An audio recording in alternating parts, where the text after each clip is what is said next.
Okay, and we are live. Welcome to our bi-weekly live broadcast of those Gundam Guys and Friends building. So it's just going to be a bunch of talking hands as we build. So I'm just going to go around and introduce everyone on the show so far that are logged in. Terry. Hey everyone, I'm usually just speaking, but for once I'll actually try to build something, so yeah. What are you working on, Terry? Right now I'm switching back to the RX 78, I think it's the 4, the one with the Gatling gun. I've had the kit forever, I've wanted to work on it, so the bug bit, so I'm back to it. Cool. Alright, Mike. Oh, what's happening? I'm still working on this EXS with a patchwork conversion. Right now I'm just prepping these, I don't know, fuselage portions here. I had to do a lot of painting on the internals here, and now I'm dealing with these two big old seam lines right down the middle. And I'll paint the exterior of it. That's where I'm at. Cool. You're near a school or a church, that's all I can think. Alright, Jim. Jim, you're up. Somebody's. Hey guys, I'm Jim, and I'm working on what? Same kit as last time. It's my hybrid SD HD Titans, and right now what I'm working on is I'm trying to change the proportions on the kit, trying to kind of improve it. And right here, I don't know if you can see. Let's see if I could improve the lighting a bit. There we go. I'm changing the length of the shoulder arm. This is actually the arm. Making it shorter. The right piece is what? That's this piece. The right one is the final result. So you see it's a bit shorter. So a little bit of work with the hobby saws and with Tamiya, cement, and sanding, and I achieved the length I want, which is I want it to be a little shorter than the original part. So, and tonight I'm gonna be trying to replicate it on the other arm, trying to make them as even as possible. So that's what I've been working on. Oh, and drinking beer, of course. Alright, George, you're up.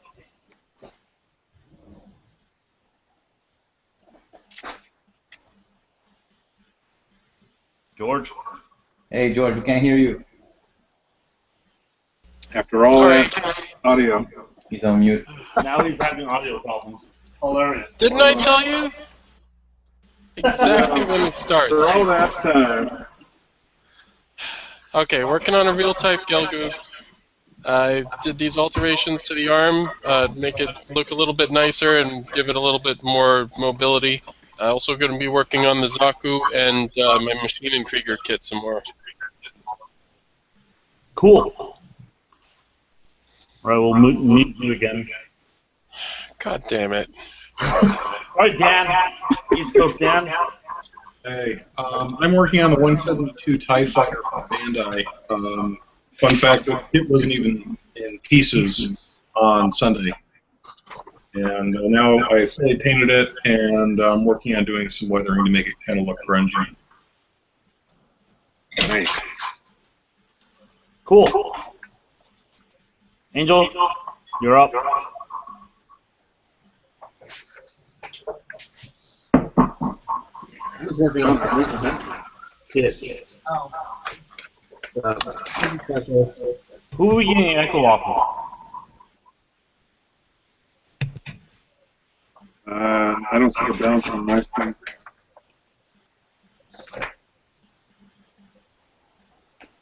Still echo? Yep. I'm using you. Feel that?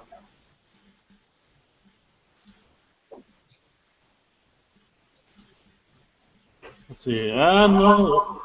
No, we're still echoing. It might be me. Maybe myself. Test. Me. No, it's not clown prawns.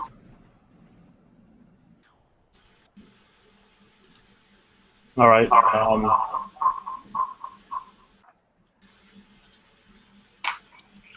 Mute Mike. Try it. I did my own.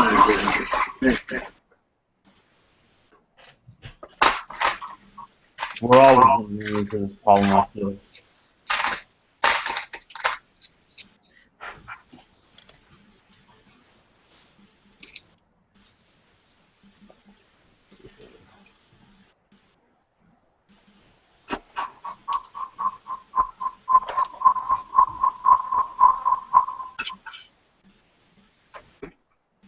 Good Lord. Yeah, that's starting to really bother me a lot. It went away. No. I just muted mine and didn't change a thing.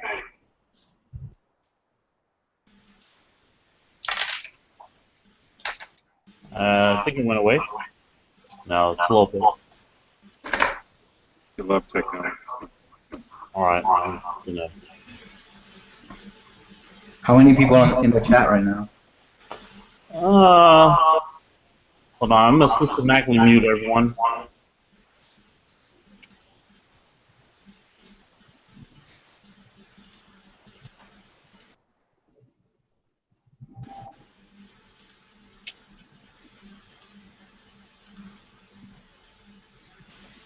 Test.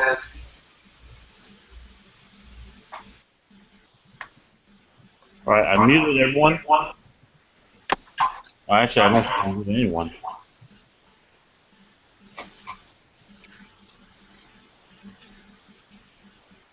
Alright, how's it sound now?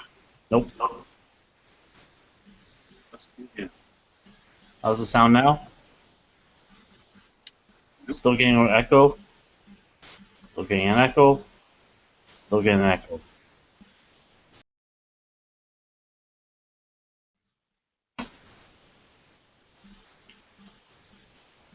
This is...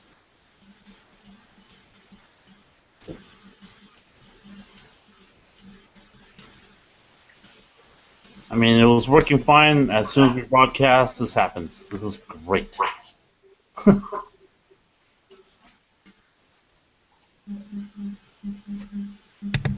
Someone's computer's cracking under the pressure.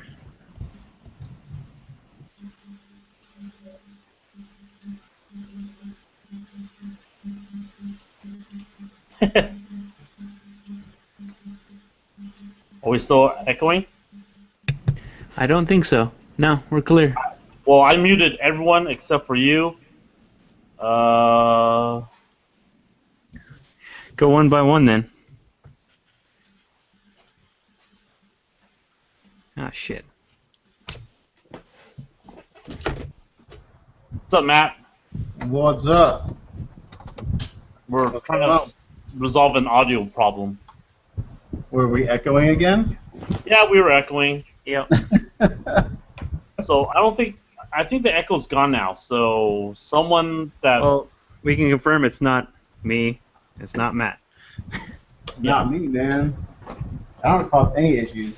All right, I just unmuted now. Me. No, you're good. No, you're Alright. good. Hey, Michael, congratulations on the win, man. Thank you. Who are you going up against? I haven't seen any of the entries yet. Well, I've seen 3. There's only 4, including mine, up right now. Where do you see those? You can go to Bluefin. I'll give you the. Bluefin? Okay. Let me see if I can. I haven't tried to look for them. I just, didn't see anything posted on There's Facebook. 3. There's 3, including 1 diorama. But honestly, I think I'll smoke them all. At least those guys. I like it. Man, But the only person I'm worried about really is Tim and Yeah. the 2 East Coast guys. I don't. how's he coming along? Well, he's had bronchitis for like a week, so I don't know how he's coming along. I'll put a kink in your plans. I'm not building anything tonight. I'm doing a parse check on my Briegel. I just came in. Okay, well, I presented you right now. Matt, just You can to actually go to bluefincorp.com intro. All right, I'll look it up.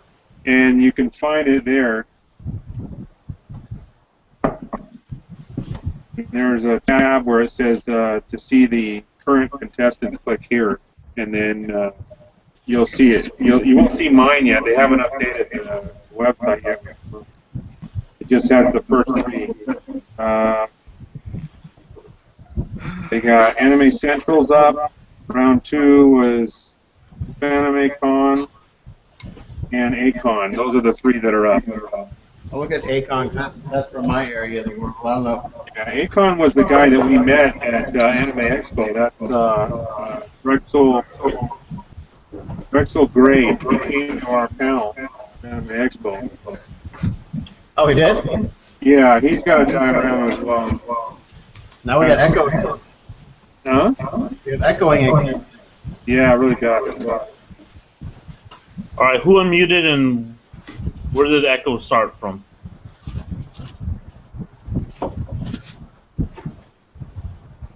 I don't know. Now it's gone. I don't hear the echo. So someone's got to tell us who unmuted so we know you're the one that's echoing. I'm still good, right? Yeah, you sound good. Okay. I thought I heard it. I hear it when Mike talks. I hear when I talk. Yeah, let me mute. How about now? Yeah? No, No? I don't hear an echo. Okay, no. Yeah, I don't hear it either.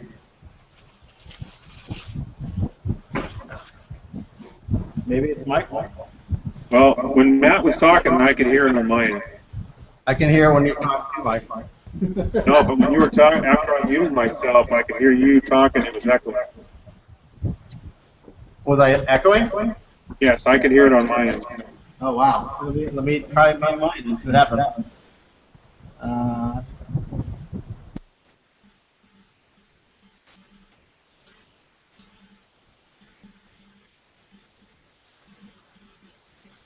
Now it's all so quiet. I know. Everybody's great. I think it is. I think it just rotates. You think the echo rotates? That's great.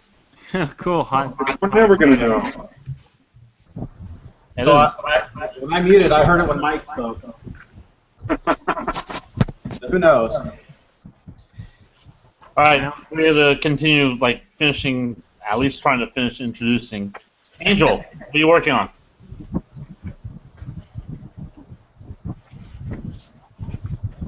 And that's Angel. Thanks for looking. Thanks for participating. It's mastery Canisius. Okay, cool. Nothing special. You look like you have a lot of freaking runners on your desk. I do. Alright, sorry I cut off Matt earlier. Matt, what were you working on? I'm not really building. I'm doing a parts check on the Greenwood that just came in today. Cool. I saw that. So it's really nice. I have two of the original ones. So this is actually the third version of the kit.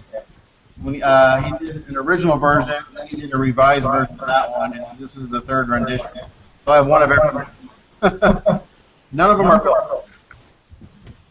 But this one's really good compared to the other ones.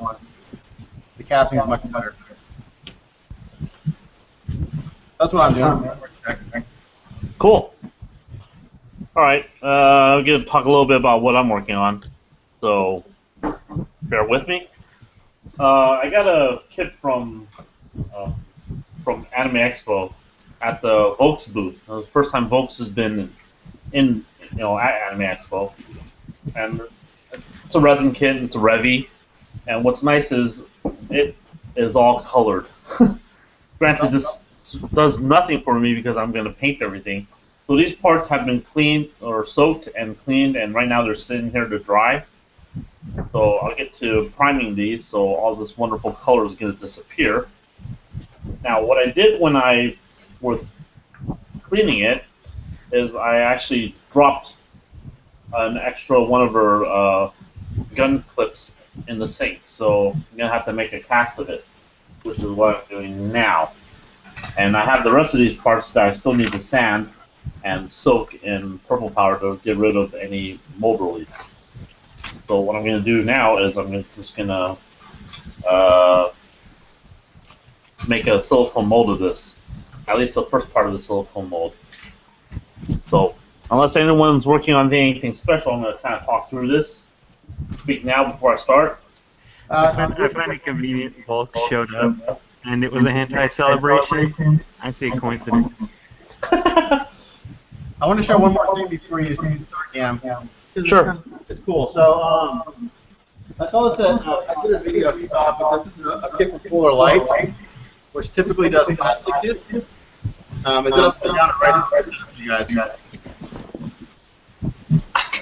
You upside get down? some reflection off your light, but Is it upside down? no, it's not upside down. Okay. So this is a resin kit from Polar Lights. Executive Officer Kane, when he's like reaching in, looking in at the egg sac and alien. So really cool. They had this all painted up at Wonderfest, and this is their first forte in the resin, and it's really good. The packaging is just really nice.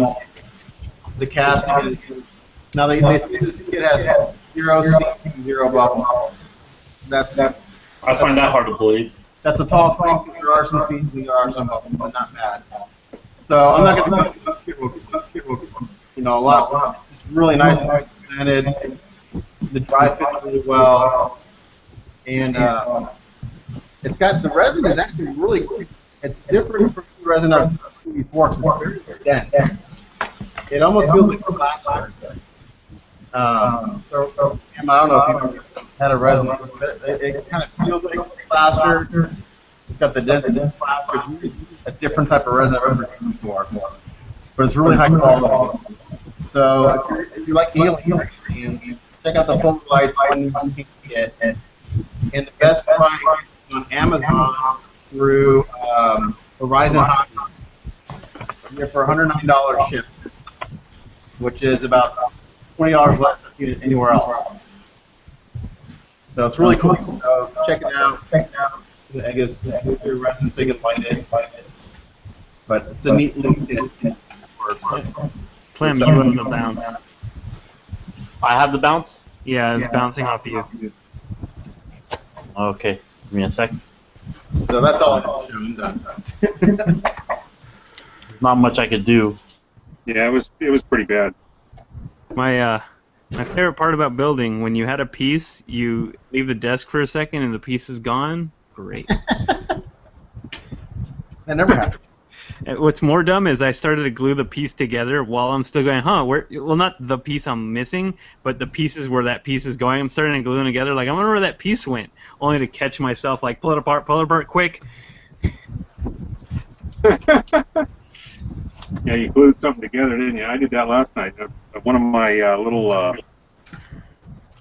polycaps fell out.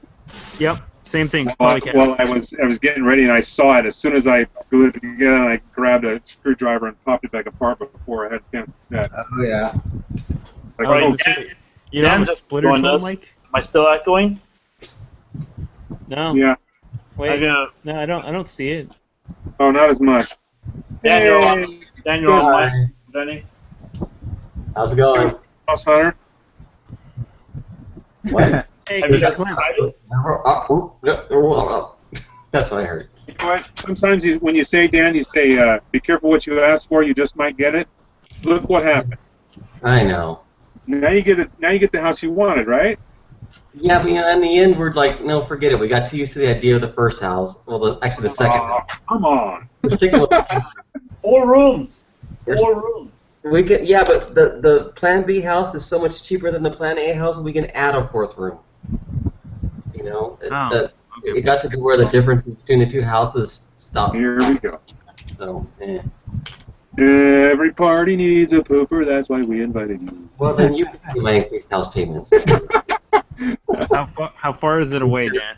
I need to know if I need to complain about the distance I have to drive to your house. Closer to where you live. Both houses are closer to where you live. Oh, sweet, much better. So now it only takes me 5 minutes to come over and complain at you about Gundam kits. Worth it. Yeah. Yeah, he was so worried that tonight he wasn't going to get to talk to you and complain about his master Gundam that he's building. Oh. Oh, don't worry. I have other complaints, but it doesn't matter about them. It's just for laughs. Like, I'm just gonna throw. I'm hoping Angel's listening, but Angel, the legs are a piece of garbage. You know. Oh. For what they're building right now. Dan, what you working on? I'm going to be working on decals on my high-grade mock. Cool. As I get my little thing all set up with my logo and all that stuff. All right. The most unsexy, sexy talk. Let me set up my little thing here. Did you want to talk, Terry? I'm not talking about your little thing's pretty sexy. Oh no, Live broadcast. I was gonna ask, how does it? Because I have it set where it just focuses on one person. How do I unset it so it'll bounce around to who's talking, so I don't have to Click on the one screen that you have down below, like you've selected. Click on it again. That's what you're talking about. And it looks like it. Like, whose screen are you on right now? Yeah. I'm watching Clem right now. Well, if you want it to go back and forth to whoever's presenting, just click on that screen again, and it'll. Now it's in Clem's hands. Whoever's in charge of the screen. Yeah, I'm presenting right now because I'm just pouring some silicone. All right. If you want to select your own screen, you can click on it or click on a screen. But if you want it to go back to, over the control of whoever's moderating, click on it again, and it'll go to whatever screen's been selected by the moderator. All right, well, I said it. We'll see. What I did just now while we were talking is I mixed this with 10% of the hardener, or I guess the catalyst, and I'm just gonna throw this into my pressure pot. So, with that done, I'm gonna make someone else present. Mike, actually, Jim.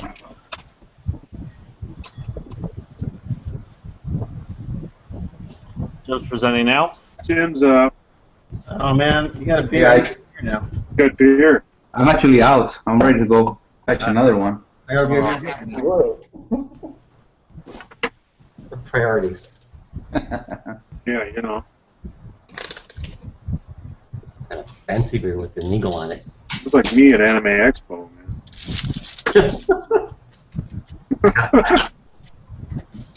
I'm not afraid to use it. Gotta put up with the crowd somehow.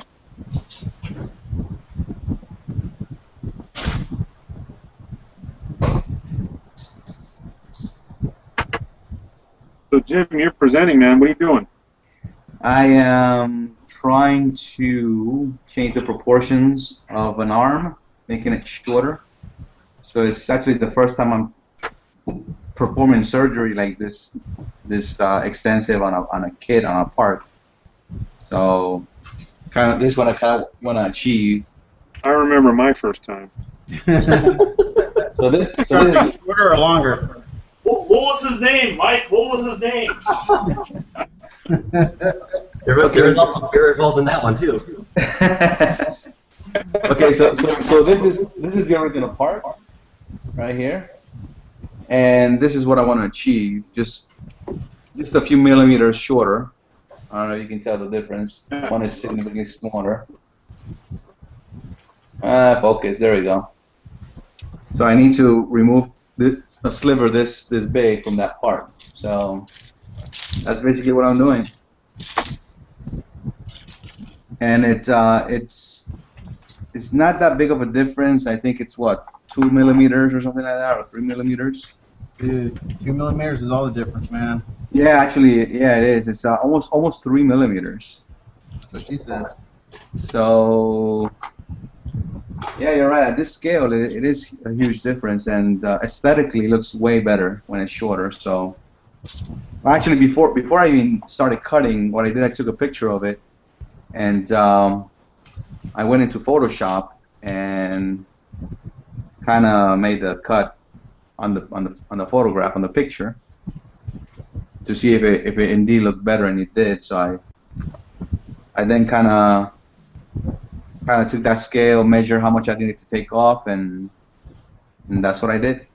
Cool. That's a good way to test out modifications. Yeah, because I wasn't too sure. I was like, should I cut this or not? I knew it was too long. I knew it looked too long. Because what I'm trying to make is I'm trying to merge a high grade with an SD kit. But I don't want to just simply swap the heads and be done, right? And I want to kind of make the proportions of the SD a little larger, but not as long or as large as a high grade, right? So I'm kind of getting, at the end result should be a super deformed kit, but not as stubby as the out of box kit. It's a little bit. It doesn't look like a baby. It looks more like a teenager, a prepubescent SD kinda. Famous last words. A pretty deformed kid as opposed to a super deformed kid. Yeah, exactly. So, That's a pretty interesting challenge that you're doing. I think What you're saying is you're giving it gigantism at an early age. Yeah, that's what I'm doing. Early onset gigantism. Thanks, Terry. Actually, there's a guy on Twitter, a Japanese guy, that does this to all his SDs. Shocker. Yeah. Japanese guy on Twitter. I never thought about that. So.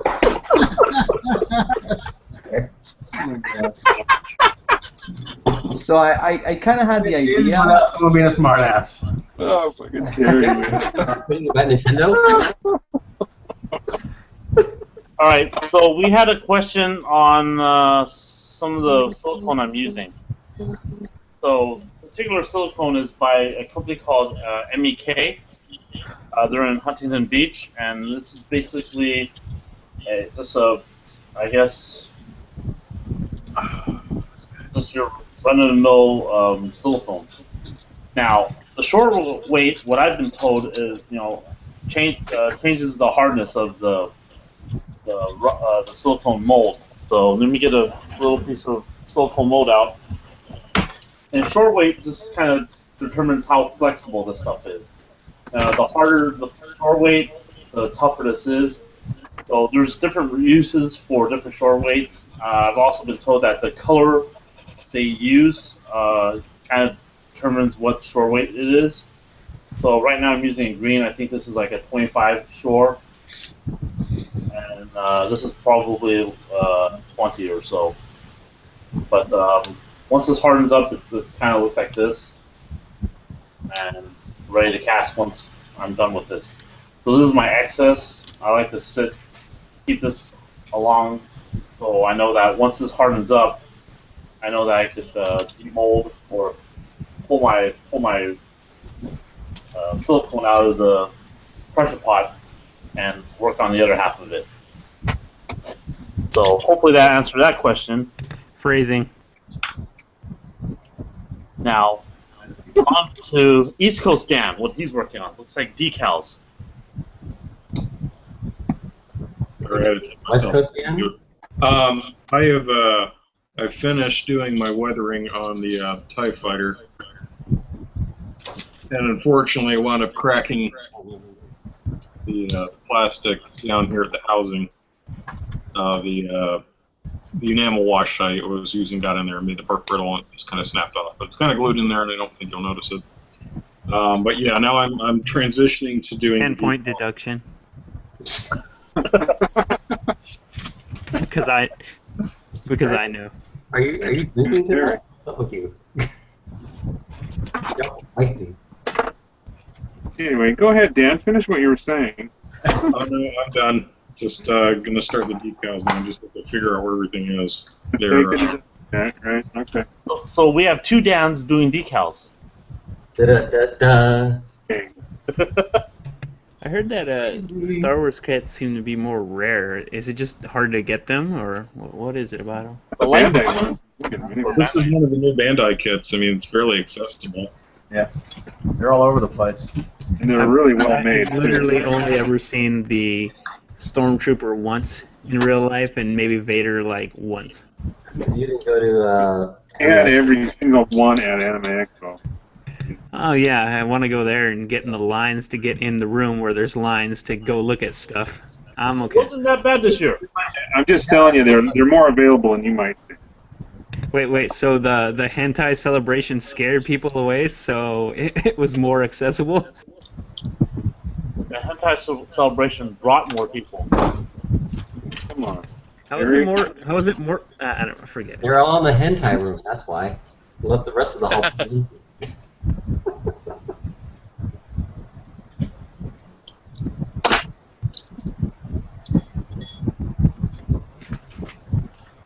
Yeah, so I can't find that PC piece, so I stopped building the RX 78. Why you're so bitter? You lost your PCP? Yeah, you know me. Wait, no, wait. Isn't that It's fine, dude. It's good when you want to And no, those Dan, broadcasts. I haven't been drinking. Okay, we're all going to do it for you, This is no kidding. even this Saturday. Oh, I'm starting now. Ugh. Yeah, me too. Like I said, don't let this fool you. Hey, I got a question for Clem. Yeah, go ahead. Hey, Clem, the resin that you use, what's the pot life and the curing time for that resin? I believe it's a 5 minute. Right. So this is the stuff I use. It's called Silcast. It's a European resin. And you're talking about this white resin, not clear, right? Yeah, the white one, yeah. Because the stuff you got is from Smooth On. I noticed that Smooth On has a different mix ratio. It's like, one part is, the A part is 100 and the B part is like 90, right? By weight, yeah. Yeah, by weight. This is always done by weight. And you notice that when I'm working on casting, I also always have my digital scale out when I'm doing this. So my regular white resin from Silcast, it's a company and local to me called Silpack, right here, Silpack. Yep. And it's 1-to-1 ratio. It's mix. It says mix by weight, 1-to-1 ratio. What I find kind of helps,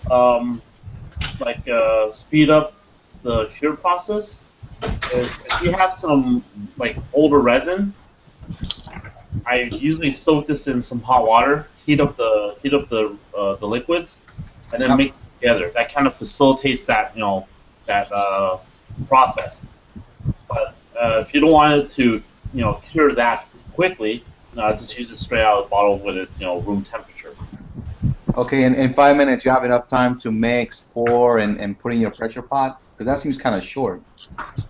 I'm usually doing small batches. I mean, so this is the size of the cast of my what I'm using. This is actually larger than what I'm using casting. You can see the cavity here is pretty big. So for something like this, I know Dan has West Coast Dan has jumped into casting, and he really doesn't like the 5 minute. He uses a 15 minute, right, Dan? Yeah, like in winter when it's cooler weather, it's okay. I can get a few pieces in, but I usually want to try and do. I mean, ideally, I do like maybe about half a dozen pieces at a time. I had to cut that down to like 3, because any more than like 3, I couldn't work with it and squeeze it and smooth it out and pour it and all that kind of stuff before it started to gel up. But yeah. So when I run out of this batch, I'm gonna get something slower. Yeah, so when I'm usually casting, I'm usually casting a small piece like this, which is basically a thruster piece that I had to do for my Zogok. Okay. So I'm just doing one-off pieces like this, or even like a whole set of cars. And even with 4 cars, the 5 minute doesn't last. It's a little too quick for me to get all 4. Yep. So for this particular mold, I'll get 2. Perfectly, I'll get 1. And maybe I could get 2 if I work fast enough. But yeah, that's the problem you run into when you're working with fast curing resins. Okay. I might give that resin a shot. You bought it online, right? No, I actually go to the store. Oh, so there's a local distributor, I guess. Yeah, so they're actually yeah, I think they sell online. Just contact them. You might have to do an email form type stuff. I don't think they actually have a online shopping cart set up. Okay. Yeah, because last week I tried the smooth on smooth cast 322 they call it, which is their slow curing resin. And every day I did a trial run, and each one of those runs has been a failure basically. So well, there's also a little bit of a learning curve when you're doing resin casting. Yeah, oh man. When he first started doing this. But you know what? I still can't figure out what I'm doing wrong, man. I'm like following everything like by the letter to the book. I even called Smooth On and talked to their technical department and got some tips from them in terms of mixing and stuff. And I don't know. I just couldn't figure out. The only thing that I determined is maybe it's too humid here, maybe, and the smooth on resin is too sensitive to humidity, like really, really sensitive. That might be the case. I mean, I would try different. I mean, if you have a local art store, I mean, it might be a little bit more expensive, but you could try Aluminite. Okay. That's another resin system that they sell at craft stores, and even Michaels sell Aluminite. And you can try a small batch of that and see how that works for you. And I found that Aluminite is very, very similar to kind of the resins I use. But then the resin I pick up is a lot cheaper than buying the batches of Aluminite because it's for mass consumption versus these are sold as a specialty store type thing. Okay. I found that working in summer with this fast fill pack resin, I was pretty much throwing away more pieces than I was keeping. So really? Bubbles setting up before I could get the things pressurized. So it's much better in the winter with the cooler weather, less humidity probably also helps as well. But yep. I've also learned to just settle for only trying to get 2 or 3 pieces at a time. If you try and get more than that, it just I mean, you can pour the extra resin you've got mixed up into another mold, and hopefully it comes out. If it does, great, but most likely it's not. You want to try and concentrate on those 2 or maybe 3 pieces and getting them perfect. Poke them around, squeeze the molds, whatever you can do to try and get those bubbles out quickly before you have to put the thing in the pressure pot. So. Yep. Yeah, that's one of the reasons why I wanted to try the Smooth Cast 322, and actually Tim recommended this one because he uses it and he uses it successfully. Like he has no issues. So I don't know, man.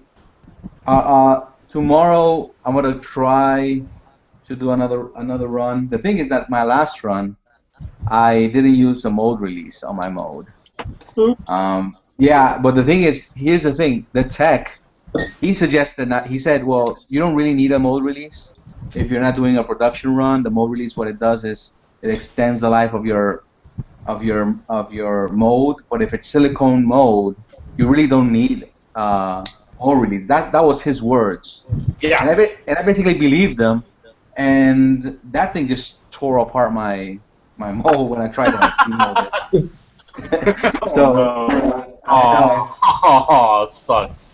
You know what? And the Actually, thing that sucks even more is that those molds came out like perfect, man. I was so proud of those molds. Like 0 bubbles, everything was so crisp. I gotta make. Well, I don't mind doing the molds again. It's just that the resin is not working for me for some reason. So. Now you know what Dr. Frankenstein felt. Oh man. You know how the saying goes: if at first you don't succeed, So I guess I gotta keep trying. Yeah. But so man.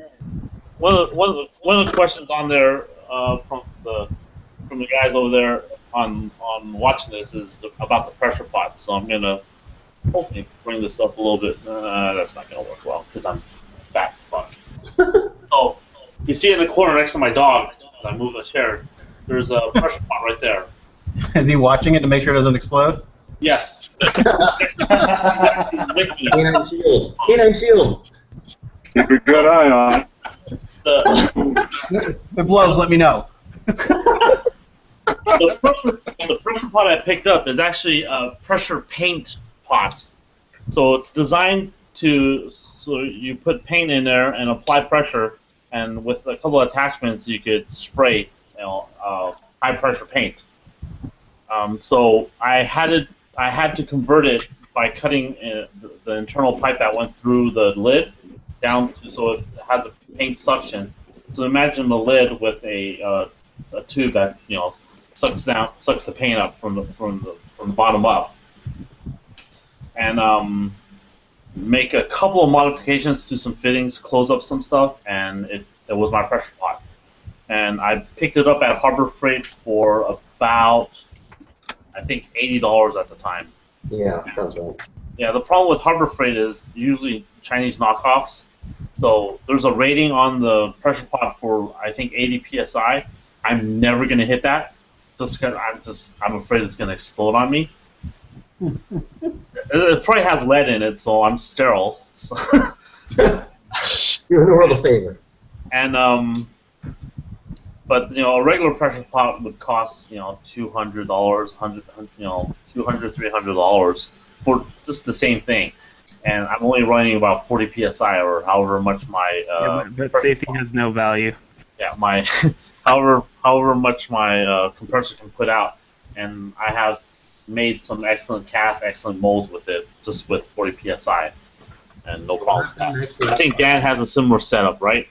Yeah, although I've got like a more tool type compressor out in the garage, noisy one for bike tires and stuff like that. And I've used that on several occasions, especially when I'm doing the resin and I know I got to work fast.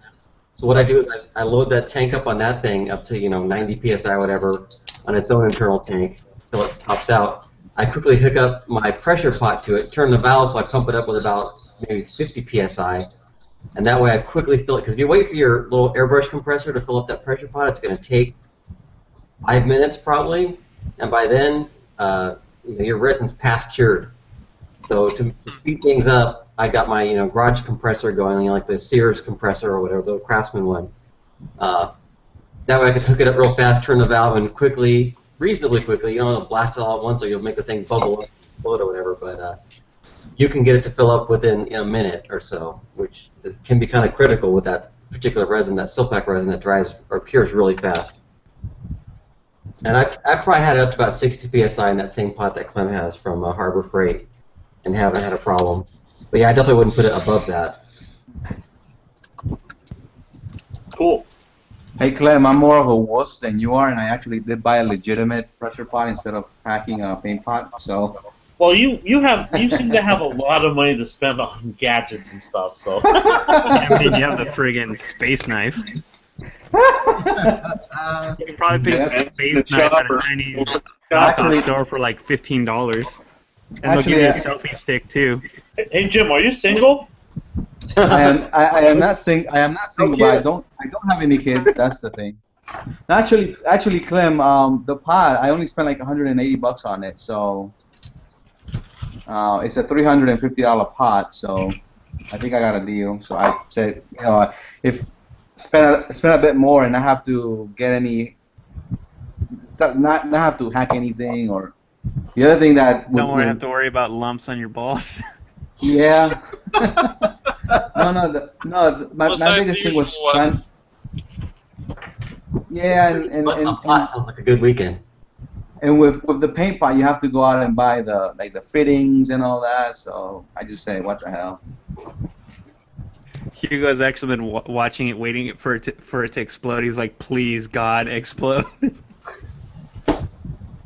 Yeah, I read online. Light a fart on me anymore. No, those paint pots are if you pressurize it to like 40 or 50, they're pretty safe. There's this dude online, if you read like the pen turners forums, apparently they do a lot of resin casting and they use a lot of pressure pots. And there's this dude that he put pictures online, like his pressure pot basically blew up in his garage. But the guy, he was pressurizing to like 80, like he was like reaching that limit on the pot, which of course is gonna blow up.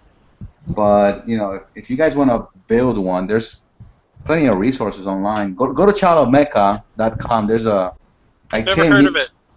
Never heard of it? No, Tim has a tutorial. Just warn everybody that when they go look up pressure pots, they'll be put on a government watch list because it sounds like you're making a bomb. Yeah, well, you Yeah, let's broadcast that live. Good job, Terry. Now we're all on the list. Thanks, Terry. Yeah, Terry. Jackass. You were all on the list. Clem got on the list for being in the military. Well, you are with a pressure pot. You are kind of making a bomb. You're just not blowing. You're not diffusing. I mean, you're not blowing it up. But Which is kind of fun, but my tires in my bike have more pressure. yeah, So yeah, it's fairly safe in the realm of things. But it is metal as opposed to rubber, so if it does blow up, it's stuck. oh, that rubber shrapnel is pretty dangerous.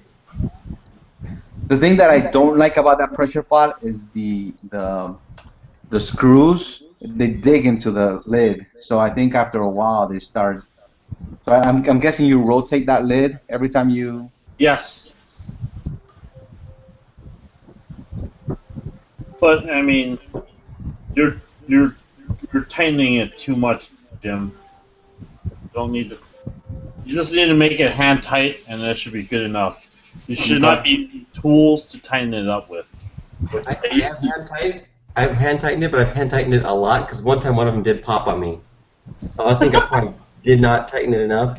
If you work it long enough, it will pop, Dan. It popped on you? Wow.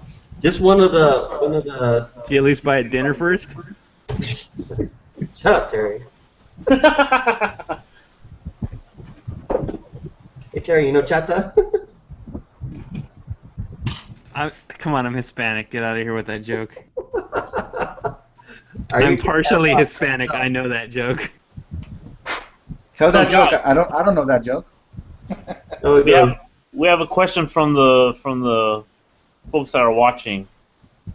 Any tips on modifying parts to remove seam lines? I mean, personally for me, I think just removing the seam lines as opposed to modifying parts is the easier thing to do, right? I modify parts when I can to, if not remove seam lines, make it easier to fix a seam line, and then put them all together afterwards. So the parts will still go together after you fix the seam line. Elaborate, please. If you look at my QR code down here, that's the link to my how to build Gunpla tutorial, and I talk some about mods you can do to work around seam lines. So you have to fix a seam line and then mask around parts and paint it with the other parts attached with inside of it. You can modify the parts so that you can fix all your seam lines, paint the parts separately, and still slip them in after the fact. Yeah, Clem, you want to switch over to me? Who is it? Angel. Alright. You're presenting, Angel. So, I don't know if there's good enough light. Sort of. You can see Don't you have an hot light? outside this part right here. I cut off a lot of the plastic here on the neon arm so that I can come back and stick it right back in after I took care of the seam line here. And it just slides right in. And I can move it later.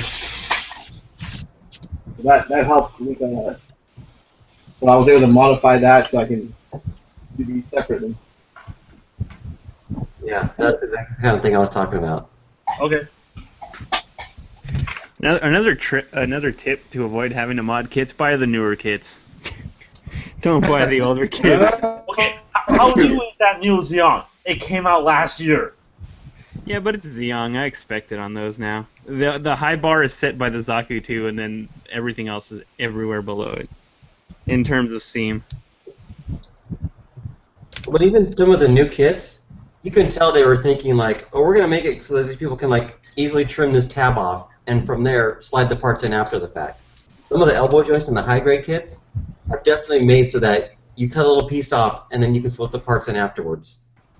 I mean, the Bandai engineers have been watching people's blogs and kind of seeing the mods they do, and making it to where those mods become really easy to make on the kits they put out.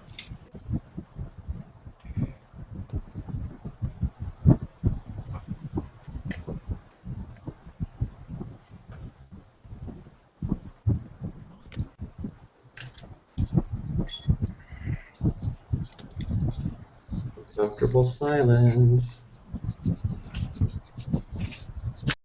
Checking me out now. Yes, it's on you. I'm just fix these seam lines here. So now I'm checking to make sure my primer looks good. I don't see any. Looks like the seam line disappeared perfectly, just the way I wanted it to. After gluing the part, squeezing it together, letting it dry overnight, I was able to sand it down and prime it. Looks pretty good, so I might be good. I don't have to do any more sanding. Maybe on this piece I see a little bit of a line, but I'm going to let it dry and see what happens. This one here looks really good. Yeah, I don't think I'm going to have to go anymore. I can start with my pre-shading, and then I can start painting it after that. So, looking good so far.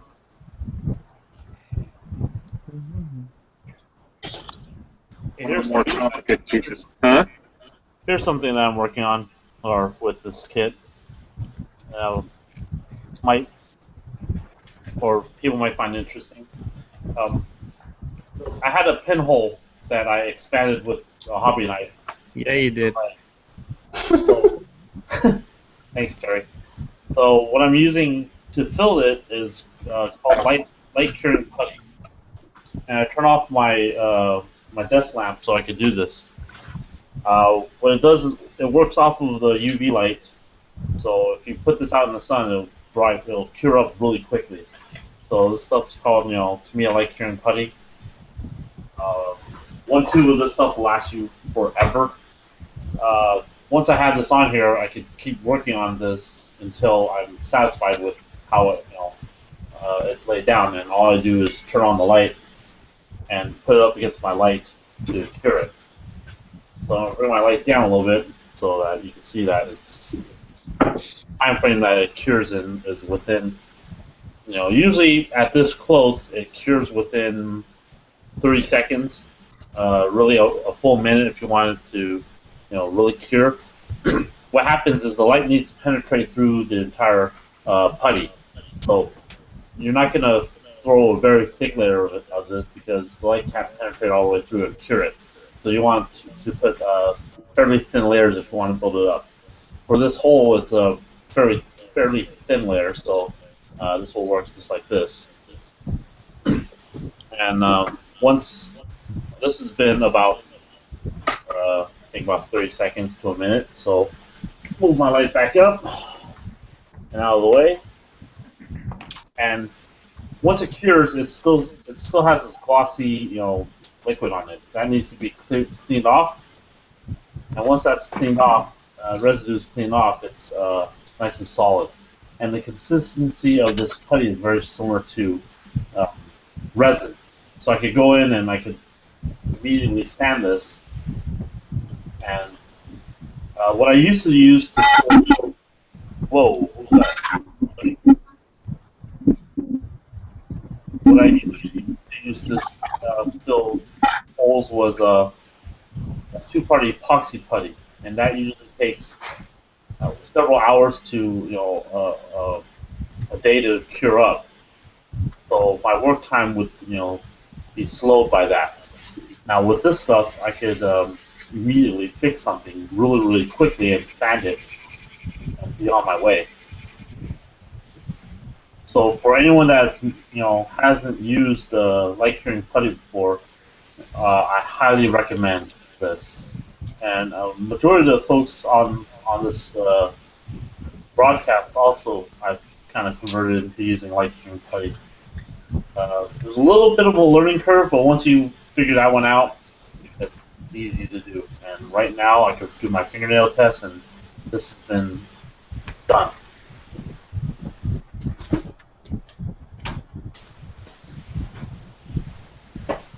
Everyone's busily working. Build gathering this Saturday. Build gathering this Saturday. Well, except for you East Coasters and non-Californians. Or the Midlanders, like Matt, middle of. Did I hear my name? Oh, sort of. No, I was just saying. He said build gathering, and I said, well, unless you're on the East Coast, and I said, well, unless you're a Midlander like Matt, who's in the middle of the country. Yeah. Southern middle, but you know what I mean. Yeah. You're not making it to the build. No, it's a bit of a drive. Just a little. You better start now. Leave tomorrow. Plan on making it. I'm determined to make it to one of your November events one year. I don't know when.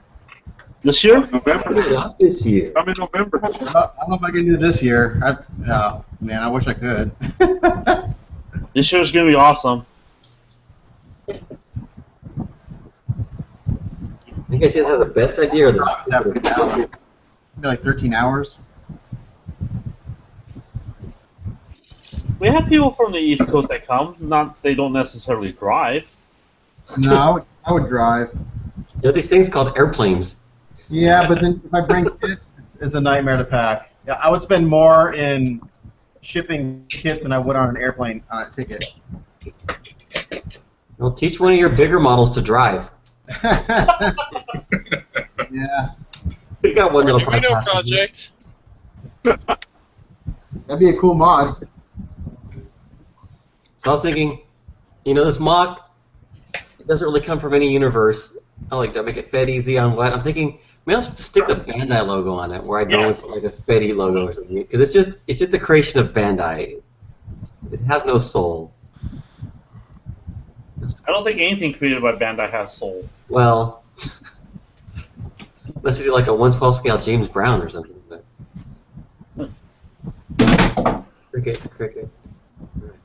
Oh, I thought that was someone trying to make the noise, but I just assumed somebody fell. It's called the rim shot. Oh dear God. What shot? Rim job? Kind of huge though. I can make it kind of small.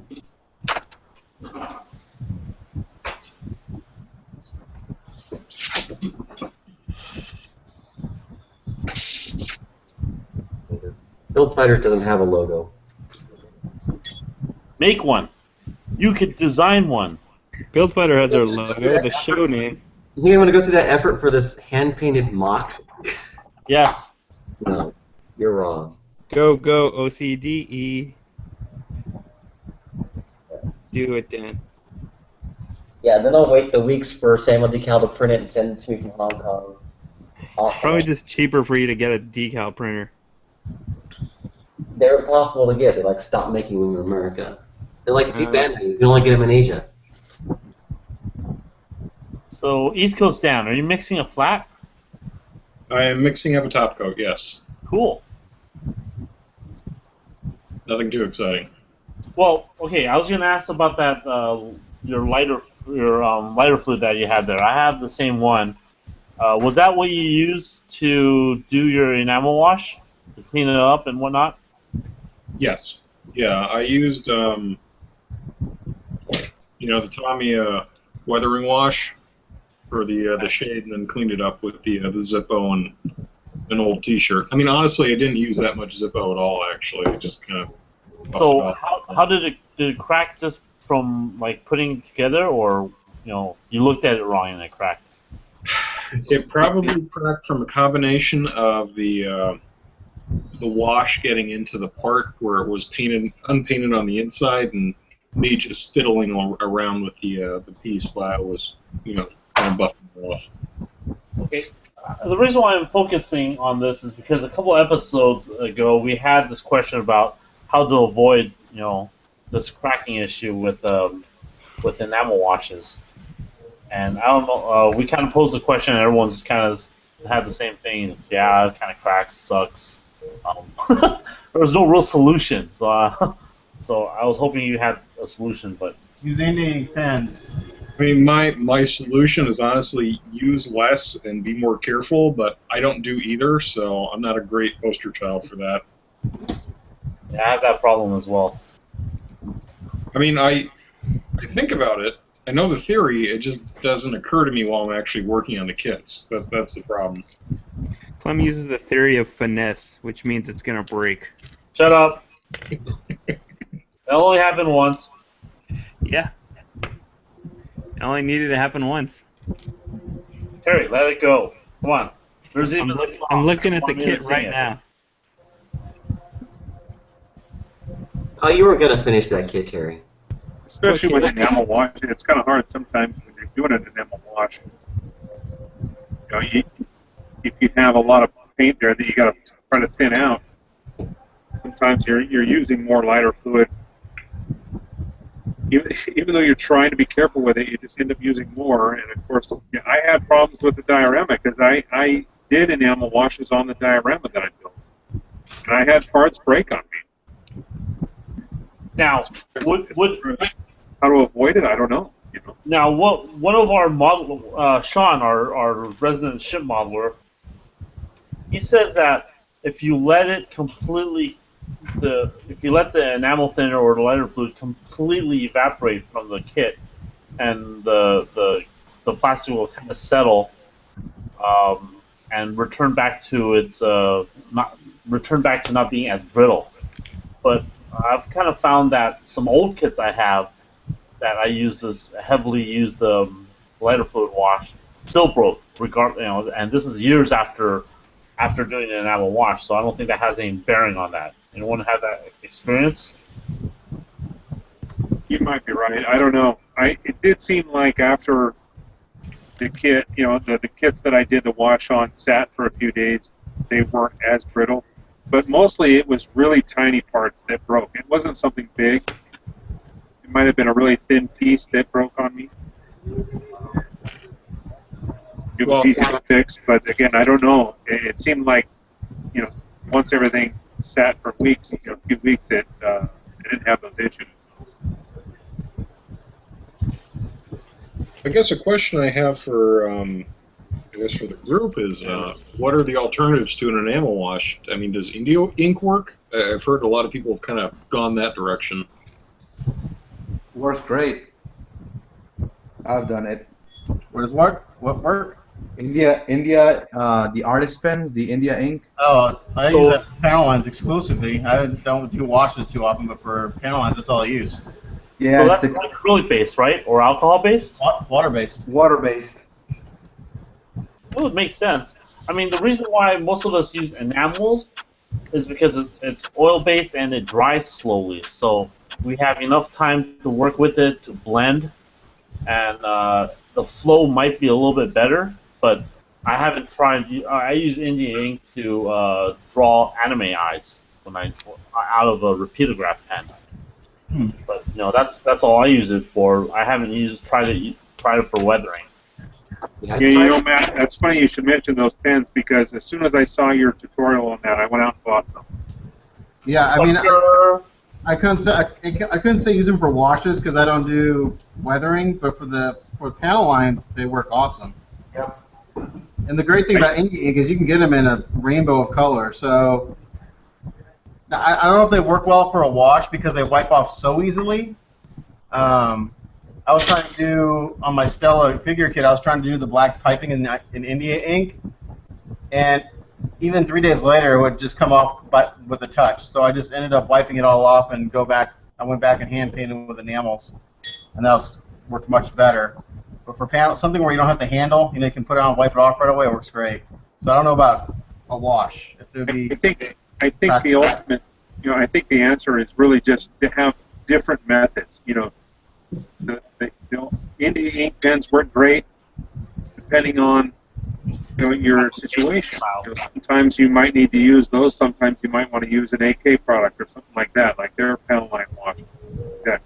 So having choices also helps when it comes to your build because you could use different materials to get different results depending on what your application is. So I used the pens a couple times, but the last when I did the diorama, I used exclusively pretty much AK products the entire time I did all the panel lining, everything like that, because I didn't need to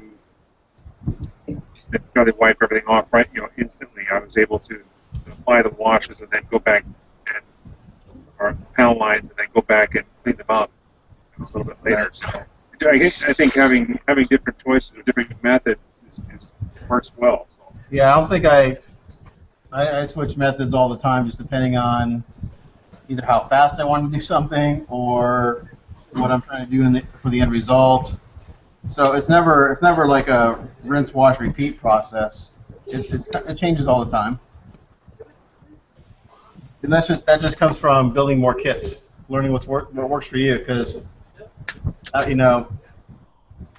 you can talk to 15 people and get 15 different answers. So try a few methods and use what works for you. What works, what makes sense to you, and what's easiest for you. Yeah. So I had trouble. I tried to paint anime eyes, and I realized I suck at it, so I went and got some decals. That'll do. Yeah, Clem will say, no, don't use the decal. That's What are you talking about? I'm going to use the decals on this figure kit that I'm working on. Screw you. You said you were going to paint them. I lied. No, you're going to put the decals on and then paint over them. Yes, that's Use them as a guide. as a template. I want to change her eye colors. Hey, Clem, in the GK community, in the GK anime, you have more experience than probably anybody here in the chat and the group. Is it that much of a taboo to use decals for eyes? I don't really care. I don't know. It's totally Honestly, different. I think it depends on who you talk to, because just from talking to people at Wonderfest about it, I was like, I never wanted to do figures because the eyes. And I meant decals, and a lot of people cringed at the idea because a lot of the skill comes from being able to paint eyes. Yep. So that's like, they look at, like, if you can paint realistic eyes or eyes that fit a certain style, a lot of they look up to people that can do that really, really well. So, I mean, an analogy to that is a guy that builds straight out of the box perfectly versus a guy that mods something and builds something with slight mods out of the box, or closely enough to out of the box with a lot of mods to it and does it perfectly. There's appreciation for that skill versus Yeah. Apart from skill, it's also kind of a focal point for the piece. So if you have minor shortcomings in the decals, like if there's half toning or anything going on there, that's going to be a pretty prominent place for something like that to be showing up. This is true. But I don't know. The eyes thing, it's a huge learning curve. I mean, I see how some people paint eyes, and I don't even know. I have no idea how they're able to paint something that small, that detailed, and that well. It might be. Ultimately, you do what you got to do, right? It might be the paints they're using, or exactly. I think it's just years and years of practice. There's a guy, Rick Cantu. If you look him up on Facebook, he's a great. He does all sorts of figures, monsters. So he has a wider range of talents. So look him up on Facebook, and he's got a bunch of great stuff, and he's just a really talented figure builder, monster builder. So look him up. He's a really nice guy. I've been bugging the crap out of him. He's very nice every time I ask him a question. Now, what I wanted to point out to some of the folks is you have Matt. You have the instruction sheet out. Yeah. You're going bag by bag, marking off the parts to make sure you have everything. Yes. That seems overly anal retentive, but it seems like a really good idea. It's something I never do. I basically have 5 bags. I have legs, an arms, a torso, and a chest. And then I have a weapons bag. Now, one thing I did find in doing my parts check is that I'm pretty sure I accidentally got 2 rifles, and I'm pretty sure I accidentally got parts from 5 other kits. Because, like, for example, I'm supposed to have 1 scope. I have 7. So my guess is that, like, an entire bag from a casting got thrown in my kit. So I need to contact Mike and say, hey, I've got 7 of these. Would you like a few of them back, kind of thing. Hey Clem, back on the eyes thing. Can you focus on mine? I'll just show people something. I don't want to see your eyes. Yeah, look at my eyes. Woo. Everyone wants to look at it. So pretty much when it comes to like moving on. it's all Close. it's just practice really. It's hard to get because these are miniatures. Put your hand behind it so it'll focus. Then I have to come up. So pretty much, let's see if it'll do it. Damn high def cap. That wants to focus on your mat because it's. Whoopee. All right, whatever. Pretty much, when it comes to those kind of things, with resin kits, you have a bigger area. So just try on like little plastic kits or something. Just keep trying. I can understand decals if you don't have the time. I don't understand the taboo of ooh, you did a decal, you didn't. I can understand that there's some skill in doing it. That's all I'm saying in regards to that. I mean, I have the patience to paint these little ass things, so. Nobody does it all themselves, you know? Yep. It takes a village. If anybody's ever I'm gonna mail all my kits to Clem so you can put on the eyes. kind of figure, lead figures like that, they're used to. You send your kits to Clem, you might get one back in a few years. Yeah. Hey. But Well- the money doesn't come back. They're actually they're all still here. You just have to come and get them. If you could find them. Yeah, that's the trick. If I can find them, I didn't give you any kits. It's just like, hey, we left them there. Where are they? Hey, those parts on the Grimoire look kind of familiar. Shut up. Shut up. But so back to this question about this, process that you're doing, Matt. Yeah. Have you found any?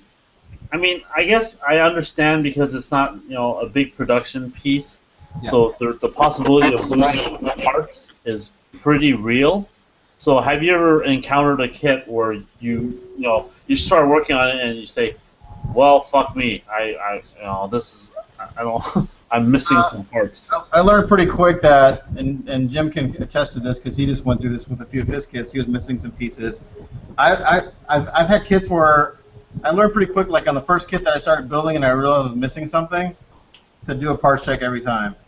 And depending on the company, G-System is real notorious that if you don't get back to them relatively quick, you'll never hear from them. You have 10 days with G Systems. Well, 10 days. so like I've bought, it's a hit or miss with G-System because I've bought kits from Hobby Fan, and when they used to deal with them directly, it was not an issue. It would take a while. Like right now, I have a 1/48 high new for a client that's got 2 left front skirts. Well, I've been emailing G-System for months and I've never got a reply, so I'm going to send a right skirt to Jim and he's going to cast one for me because I have a right skirt for my kit that can be casted. So a lot of times I either get duplicates and not so much missing. Like with this kit, I have 2 rifles and like 7 of one piece when I should have only 1. I think I can probably count on one hand how many kits I've had that actually had missing pieces. So it's pretty good. It's when you get to the really big kits like G-System where the kit has like 800 pieces, you have to really have to watch it because more likely you might be missing something. Check your Elin Cassatria.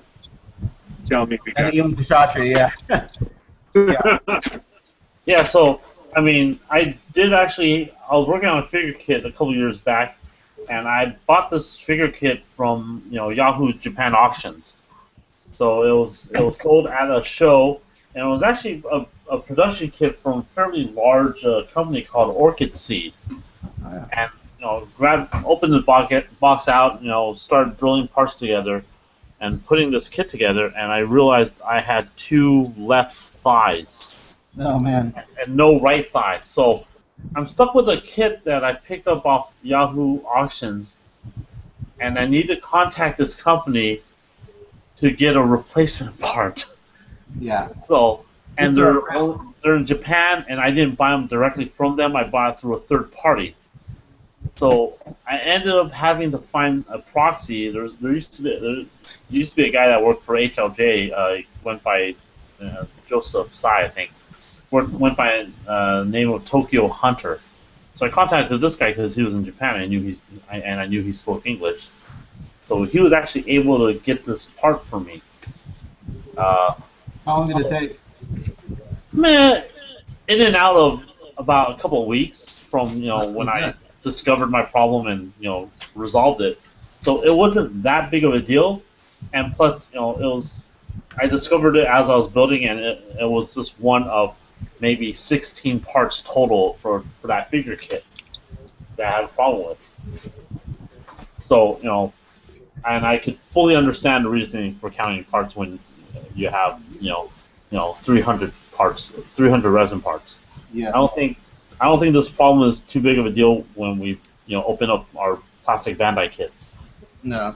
Rarely ever gonna have problem I got another kit from Mike, and it literally has like 5 parts. So okay, that's it. Pretty simple.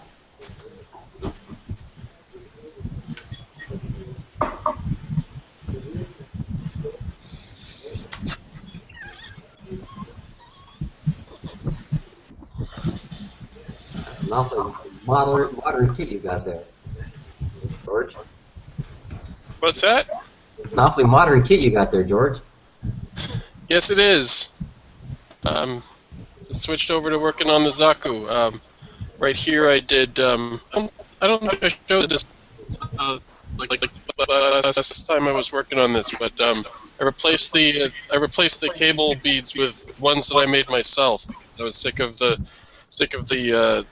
Kotobukiya mobile pipe is the part that I usually use, but it's awfully big and clunky, so I decided to make my own. What did you make it out of? Used styrene tube, which was the wrong inside diameter, so I had to drill it out to the right diameter, and then I stuck it on the motor tool to grind it down to the right length, and then to add the bevel to each piece. And that's kind of what I was doing for a lot of the time. 4 weeks ago, toward the end, I was muted like pretty much the whole first hour because I was running the motor tool, and also because I was having the audio problems. But that's what I was doing, and I made, I don't know how many of these. A bunch. Not enough, probably. There. Lovely. Wow. Yeah, I got one of those mega-sized Zakus. I know someday if I ever get around to building it, I'm going to have to do something like that. The ones that come with are horrible. They're not even tubes, they're just 2 halves of plastic. Yeah. Runs over this crazy terrain. And even then, they don't look, even if you fix all the seam lines, they don't look that good. So, They look like a bunch of bubbles stuck together. yeah. There's like no definition. Yeah, not always dealing with this problem with Zaku kits. Any Zaku kit, have to do something about it. Get a real grade. No, real grade has like the same problem as the Master Grade version 2, which is still not as much of a problem as it was on the Master Grade version 2 because the ones on the real grade look a little simpler, but. No, just the whole mold parting line masquerading as a seam line and like has a little bit of a taper to it. But yeah, it's pretty reasonable on the real grade. What are you doing with the alcohol, Dan? Right now, I'm cleaning my airbrush.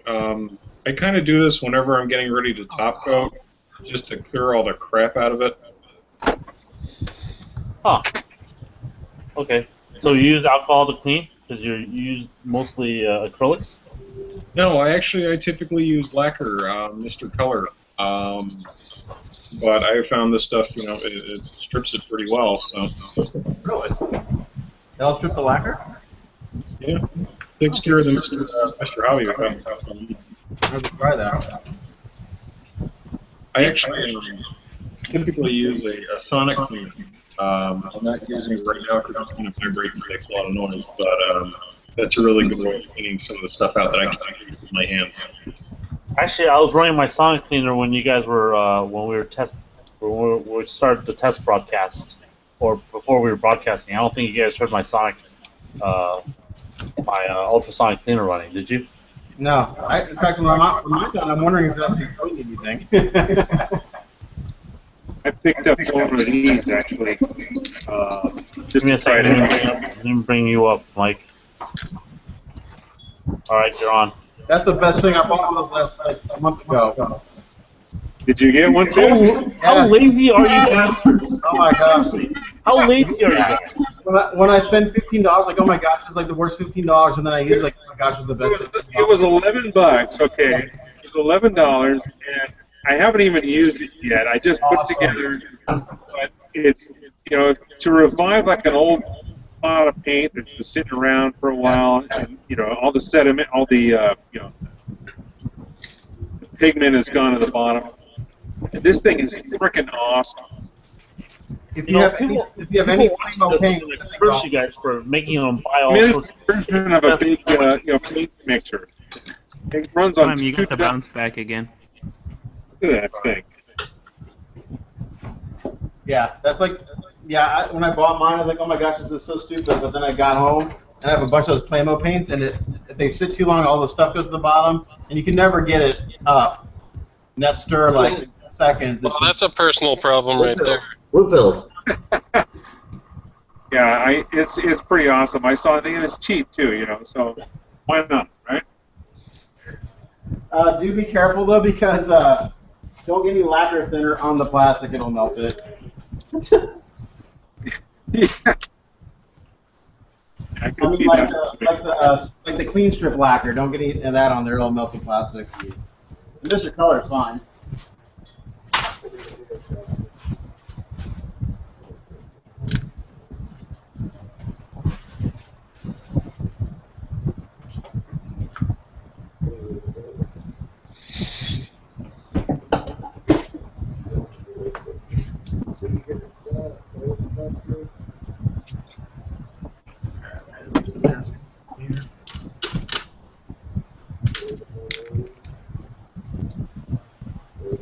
other decals coming on, Dan. Which one? Oh, me. All right, I'm using because I'm using acrylic paints. I'm using this top coat instead of my usual super clear. Normally I decant the Mr. Color super clear lacquer clear coats and airbrush them, but because I'm working without an airbrush, I'm using this acrylic top coat on top of the Vallejo paints. So there's a Vallejo paints. So because I'm going all acrylic, I'm using microscale products like Microsol and Microset. Normally I use the lacquer clear coats with the Mr. Mark Softer. I find that really gets into the decal and softens it and gets to lay into the curves and corners and crinkles really well. But because I'm going acrylic, I'm going with the Microsol. It's less, for lack of a better term, and less likely to mess with any kind of lacquer paint, or I'm sorry, acrylic paint or acrylic top coats. I say I really, really, really miss my airbrush. I'll be over soon.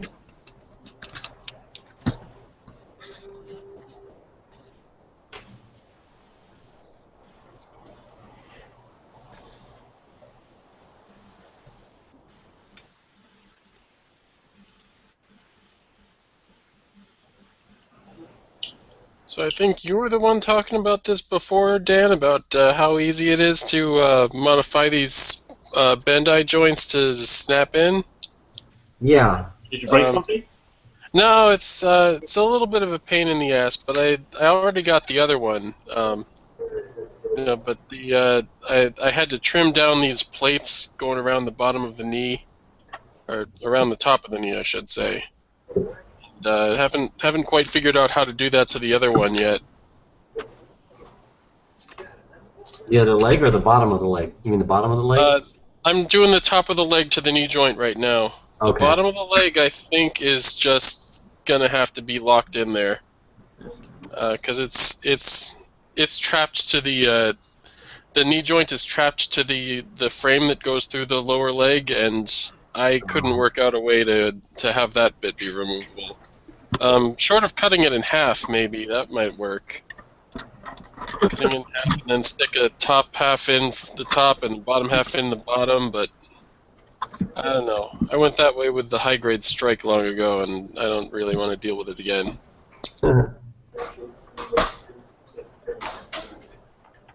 So you're doing that for... On the bottom you have to fix. Sorry, I stepped on Dan. Alright, so one question at a time. Why did you make the mods to that knee joint? I just wanted it to be easier to paint. The making the upper leg removable was relatively easy, so figured it would be a lot easier to get in there to paint the knee if I just had to hit it from one end rather than both. So was there a seam line that you had to deal with? Seam line? Well, there are seams on the knee joint right here. I did deal with that on the other one, and I plan to deal with it on this one too. But are there seam lines on the thighs and on the ankles? That's what we're trying to get on the lower, the calves, I guess, the thighs and the calves. Well, that's debatable. I mean, you know, the seam line runs right through this deep groove, and the thing about it is, it looks very different from all the other panel lines on the part, and I'm never really happy with that. So I glue those together and I try to make them look a little bit more uniform.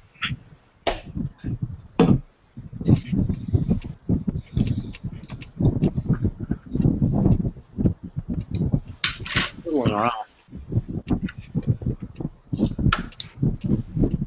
You haven't shown Jim for a while. How's it progressing, Jim? Hey, it's going. I'm applying the glue here, trying to fuse these two parts together. And I made my measurements with my caliper, and I'm pretty close. So they're pretty equal. And that's it. I'm gonna leave this overnight before I start sanding it. Make sure it's totally fused. Cool. And that's it. By the way, I use this stuff. It's Tamiya cement. I think this extra thing, it's too runny when it comes to these types of applications. So I just use the regular thick stuff, and then just use the thin stuff on top of it a little bit, and that's it. Ooh, look what Matt's working on. I can see Matt's beard. Dexy. I started over on the skin tones on this because I fucked up the face pretty bad, which means I have to go back in and remask the chest. You started over on the skin again? Yeah, because I fucked up the face. By the time I got done with it, it looked like she'd been punched in the face. I stripped it, and she's in primer right now. The face is in primer. That's why I got decals. That was one reason. Oh. But the other reason was I wanted to try to put in eyeshadow, and it was bad. It was like it went right into a thing of thinner. It's like, okay, start over. Did you use enamel to do that, or? No, I was trying to use pastels. Oh, okay. So it wasn't coming off when you're done. Yeah. So I've been sealing every step with dull coat. You've got all sorts of issues with that. That's what I was suggested to do. But the thing about dull coats, if you use any pastels or pigments, it doesn't come off. Yeah. Yeah. You had issues with your clear coats too. Bubble paint up on it. So yeah, so I got done with all the painting, and I was trying to do a pearlescent clear coat, and I didn't have it. I thought I had some Mr. Color pearl, but I didn't. So I went and I got a can of Tamiya pearl, which is lacquer, and I sprayed it in the pink crinkle, and I was not happy because I spent probably 6 hours masking it all off. So what I did, I just let it sit overnight, and I went back and I used a trick that I do when I want a really smooth glass surface. I want some all-clad clear.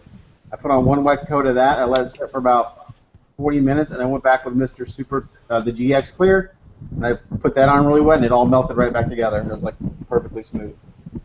It all just kind of melted together. Nice. So you didn't have to strip it. You were just able to fix it. Nope. I just poured it on, man. The nice thing about spraying painting cars in the past is I know how wet I can spray before it starts to run.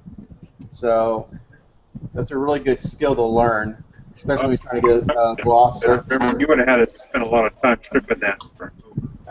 Yeah, I would have just. Oh, I don't know what I would have done. It only crinkled on the pink, which was really kind of weird. Well, the pink was an enamel, which was, I guess, was my problem. The pink was an enamel color, whereas everything else is lacquer. I'm asking boobs. But this is your first figure kit ever, right? Ever. Yeah, ever. My first attempt. So. I remember my first time. You said that earlier. Yeah.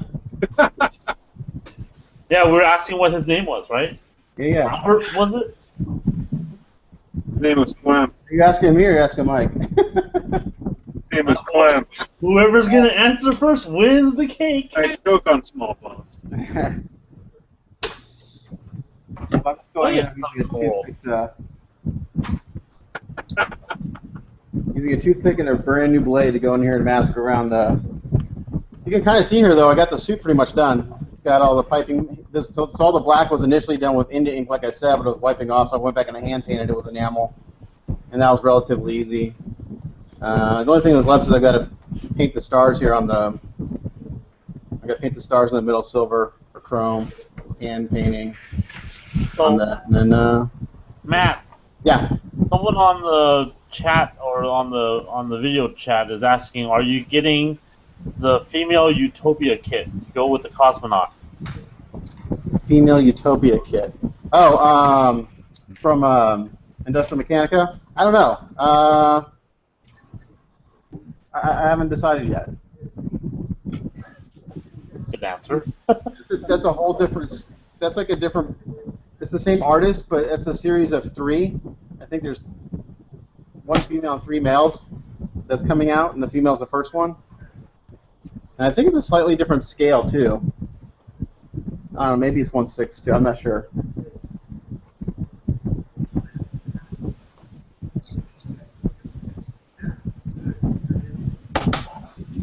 Where's that rubbing noise coming from? Oh, I'm sorry. I was with my pants up.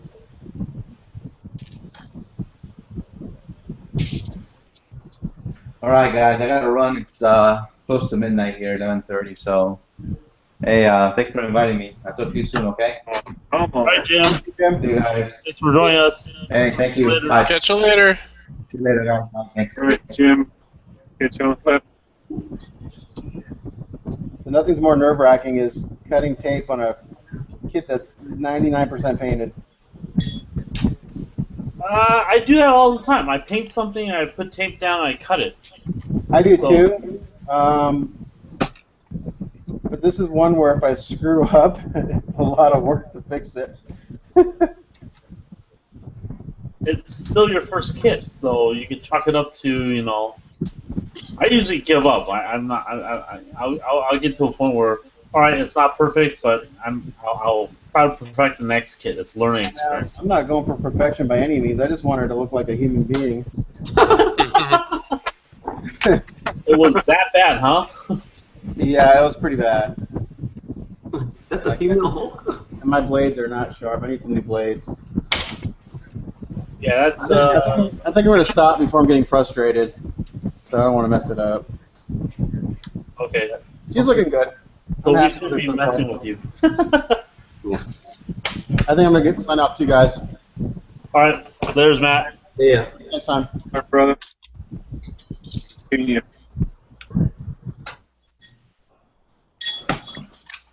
So what are you working on now, East Coast Dan? I am working on a HD unicorn.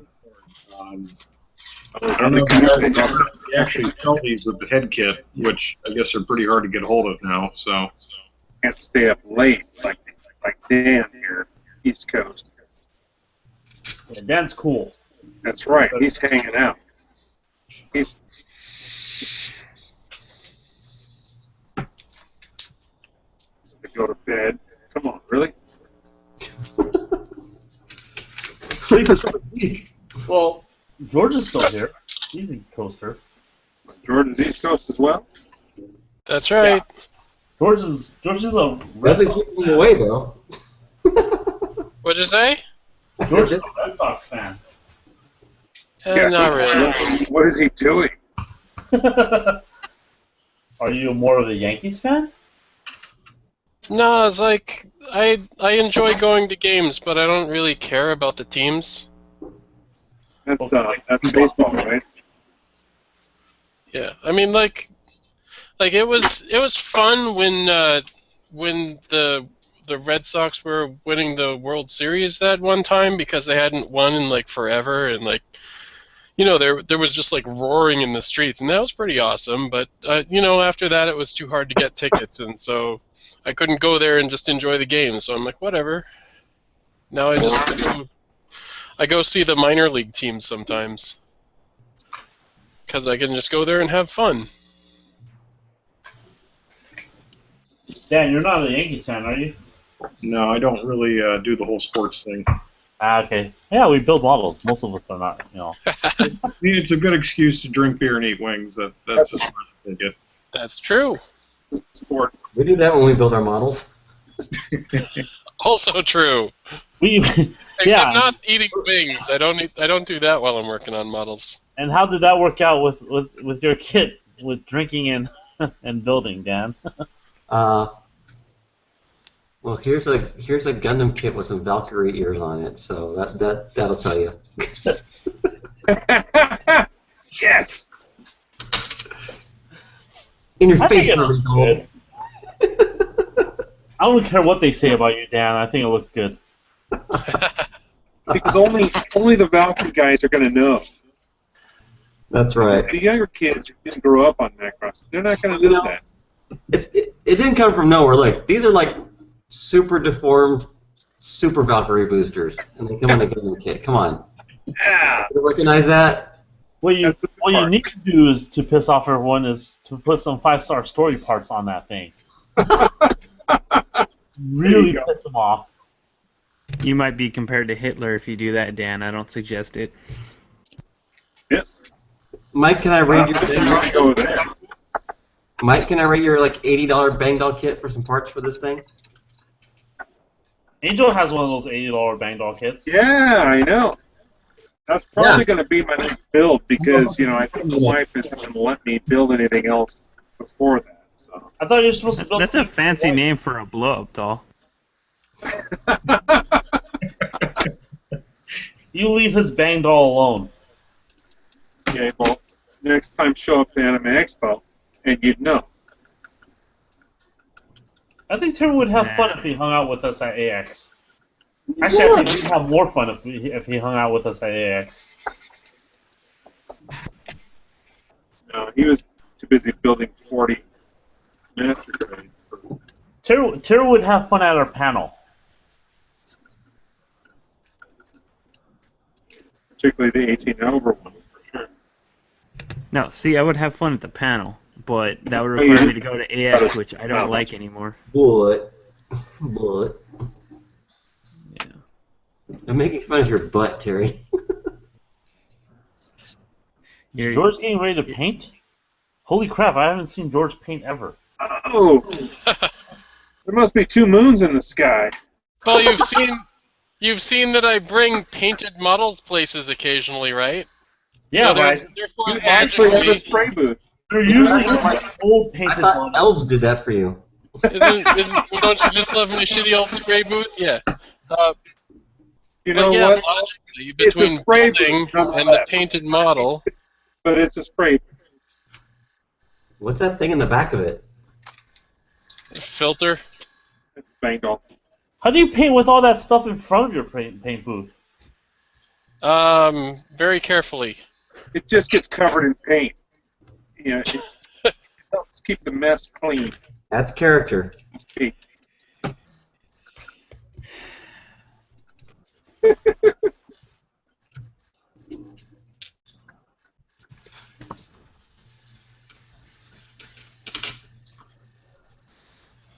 Oh, this model needs to go to Arizona.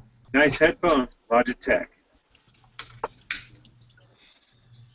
Yes, they are possibly one half of my audio problem.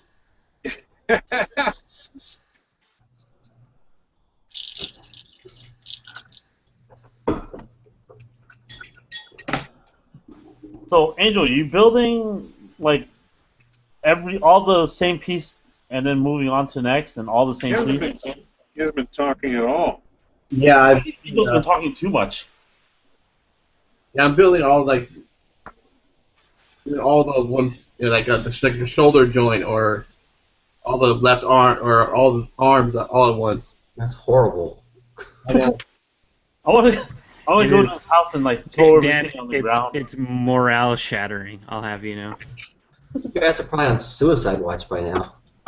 No, I actually still want to build my own kits, so I think I've snapped mentally. How many have you built, Terry? I don't know if I should show. Show. You know what? Put up all the kits that you finished in the past. Since AX. I kind of want to see. I kind of want to see this lineup. So you want to see my progress of this nightmare? Okay. I'm gonna move my camera. Okay.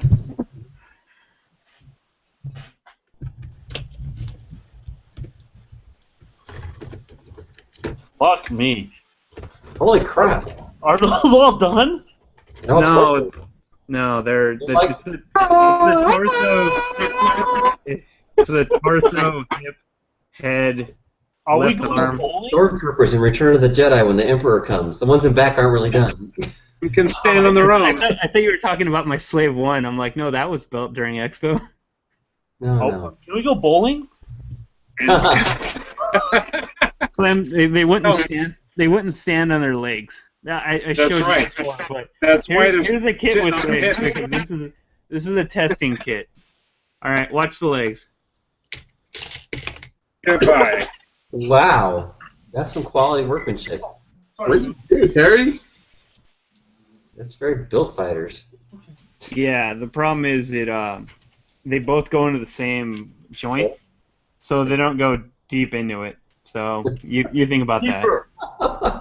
Go in deeper. Get it in there deeper. Oh yeah. So to add to the crushing, Dan, look this way. Wow. That's not soul crushing. Not at all. No, but it's something Angel likes to see, so it's okay. Is Yeah, there a count? All those disembodied feet, that's kind of Is there a count of the feet that I finished, or a count of the models? A count of the models right now on the table that are like half torso done. Well, there's the testy kit, so that's 1, and then the torsos, there's 23.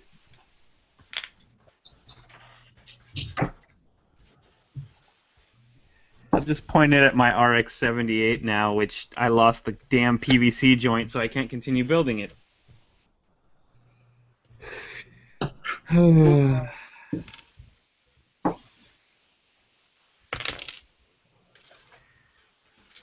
Focus on someone else. You're shattering my morale. No, I'm not. Here, get it. I'm You see enjoying this. something, okay? I want to see George. Oh, George is actually painting. Ooh. This is the first. But you're true. It is a sign of the apocalypse that George is painting and I'm building kits. That's why we didn't buy that more expensive house. Man, you say that, but again, like I produce painted models from time to time. Therefore they must be painted at some point, right? And I pre-build kits time to time. I have like 7 that need paint or priming. That happens. Hey, the British royal family makes babies from time to time, but people still get all excited when it happens. Yeah, that's true.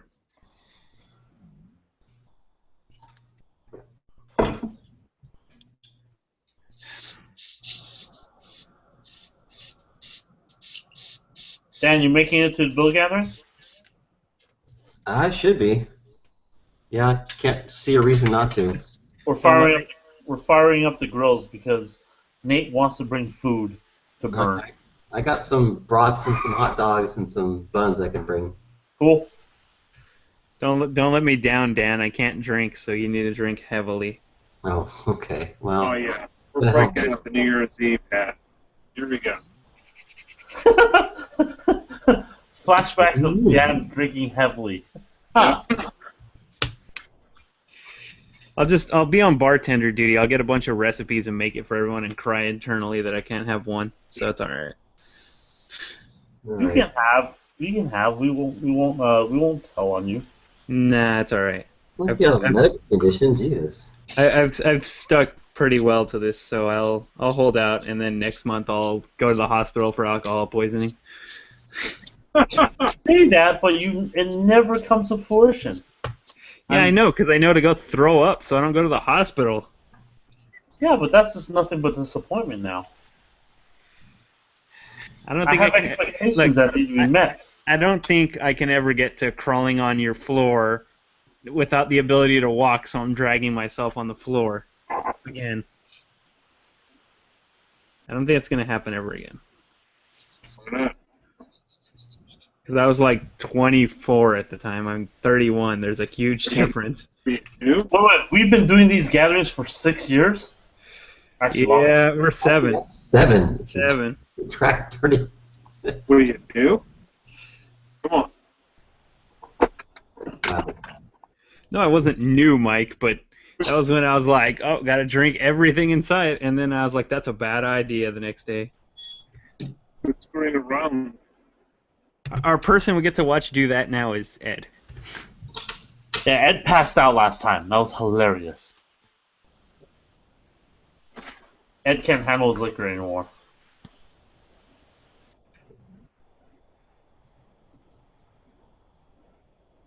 Well, he did have like 10 beers or something. It's a lot to handle. I'm just cycling through what people are working on. Let's see if that's... Just my airbrush. No one asked you to talk. Wow, really?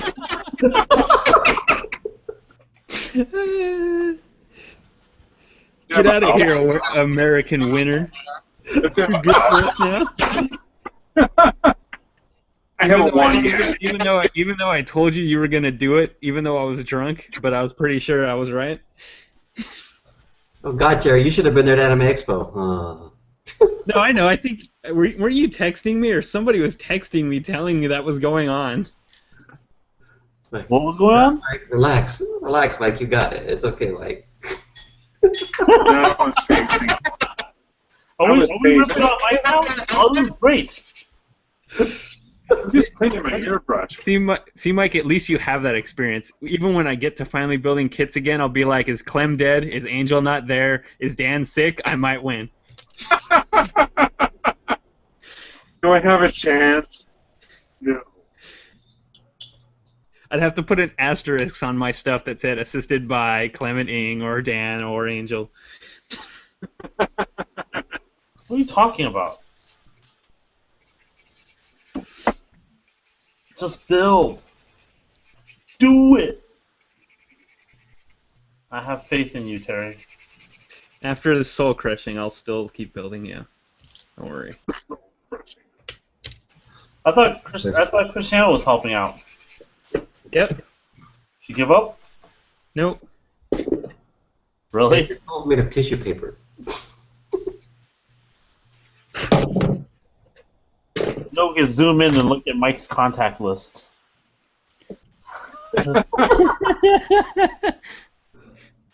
It's right there. Look at that dork. He's actually wearing that shirt. Yes, I am. See? Xeon. It's funny that I'm building Federation when I'm wearing Xeon. No, that's only funny to dorks, Mike. Well, senseless plug. Buy shirts, goddamn you. thing too. Really? Come on. Well, didn't you rip that shirt already? No, that was the blue one. That was the Federation. You hulked out on that.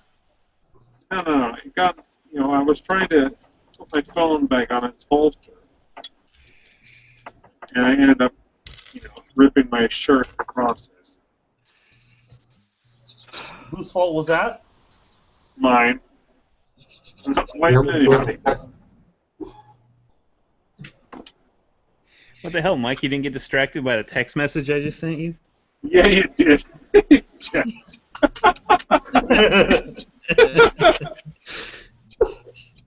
Well, Felipe has been talking to me, so I thought maybe it was him. Nope. No, it's you.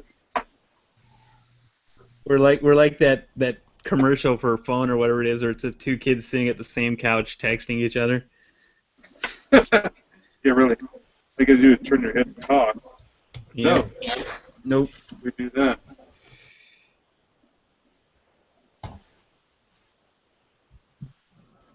So, Now I put the camera on myself so people can watch me sand. How very exciting for you guys.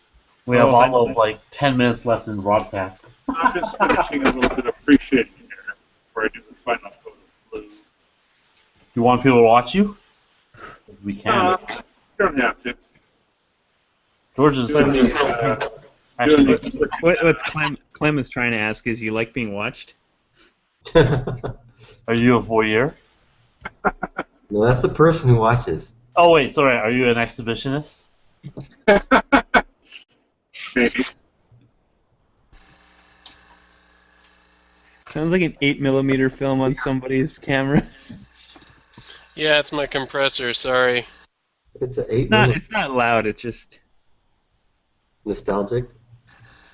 no. I wasn't alive when those were in use. You just recorded me. Wait, what? I don't even know anymore. Hey Terry, when you were a kid, did they have like film projectors in your school? Or Yeah, they did. Oh, wait, yep. Okay, yeah, they did. You're right. Yep. Well, school projectors are usually like 16mm, aren't they? I guess it depends. Then it evolved into the TV stuck to that rolling thing with the VCR. Yeah. Depends on the height. And now I think they just have like DVD player TVs or something. It's not like kids notice anymore. They're on their phone. They stream direct from the district office.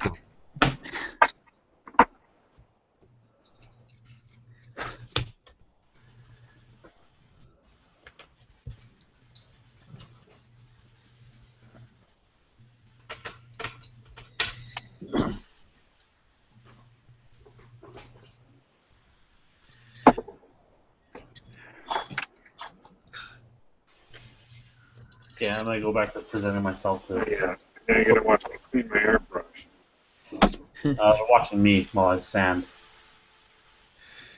Pounding sand? Yes. Awesome. Actually, put mine on. All right, give me a sec. Yo, everyone. Yes. Yeah. So this is my like stash of pretty old unused decals. There's a few things in here I bought specifically because like there's sheets of Look at that. owning decals. But a lot of this is just some old decal sheet I had, and you can see I've used a whole bunch of it already. But you know, just like your spare model parts, always hold on to your spare decals. If you build some random model like this, you know, mock or whatever, and you just want some, you know, kind of random decals and warning decals to throw on there. So you just pull some stuff out of your spare decal pile, and you've got something to put on your model. And that way you don't have to buy brand new decals for every model you buy. So Did you at least put some Hasegawa Macross decals on it? I mean, to go I with thought about the it. I thought about it. I don't know. Just throw a random UNT spacey. But you know, then I can't enter it in the Gunpla Builders World Cup if I put the, Yeah, you can. the Macross logo on it. I don't see an It's issue. sure to win. Well, licensing issues, right? Yeah. Right. Okay, it's like those guys would notice anyways. You're worried about that? Really? I don't know, part of me wants to bring it just to be like, of course, if I have something, well, you're only going to bring one thing, right? So I guess not, but it'd be fun to bring it just to be like, look at this stupid thing I built. Well, you can bring it and not enter it. Yeah, I guess so. I brought my little chess piece and didn't enter it, That's true. and that got a decent amount of laughs. That's the only reason I brought it. You also brought like a non-Bandai kit in here. You're Who? not even Italian. Huh?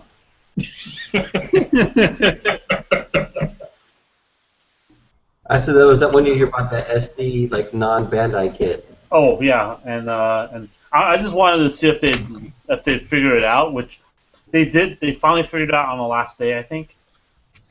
Yeah, because somebody told them that's not a Bandai kit. They didn't figure it out. Come on. I think one of the Bandai hobby folks discovered it. Nah. Sure That's wasn't here. I don't think he's a narc. Oh, you don't know Xavier like I Xavier do. didn't tell, but the other person kind of discovered it. He's the one that told us that, or told me that it got discovered.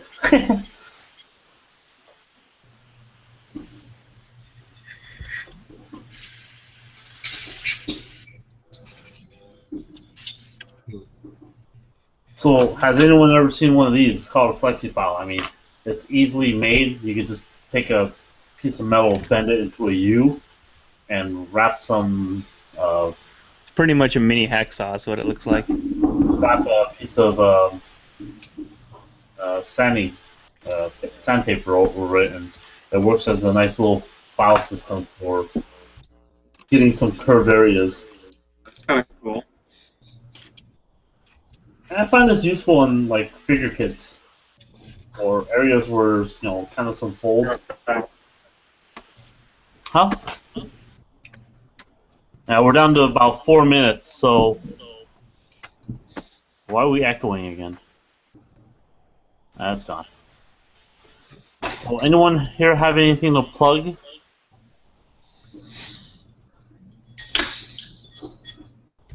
Sure, I'll plug our Gunpla again. It's the Reddit community. Come join us. We have over 10,000 members, really active community. Share your kits, share your tutorials. Just come and participate. I'm on there. Yeah, a lot of you guys are on there too, so we're all there. Cool. I have to go. Sherry, you have to go? No, Wow. I meant I have to go to that Reddit. I ain't gotta go anywhere. You know, plug this on my. I kind of said this before, but Give me a second. watching earlier. Put you up? Yeah, go ahead, Dan. Yeah, just my that thing. That's my QR code. It's my Gunpla building guide. It's like 135 pages. A lot of pictures, so don't worry. But it kind of walks through the whole process of building a kit from beginning to end. It's safe for work. It's okay to view. Yeah. Most of my stuff isn't safe for work. Well, Good what laugh. are people doing at work anyway, looking at Gundam stuff? Nobody does that. What are you talking about? What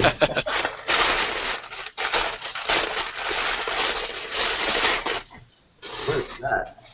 It's me. Angel, you want to plug anything?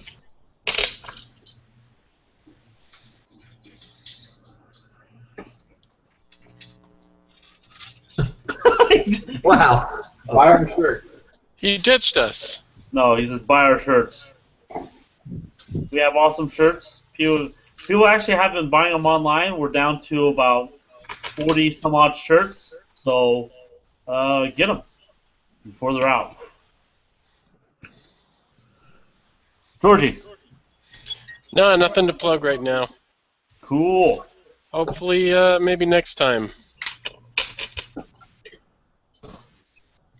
Let's see here. Terry, you have anything to plug? No, not particularly. Just tune in next time. All right, I'm gonna go ahead and plug the guys that left. Matt Morzak, I think that's how we pronounce his name, on Facebook.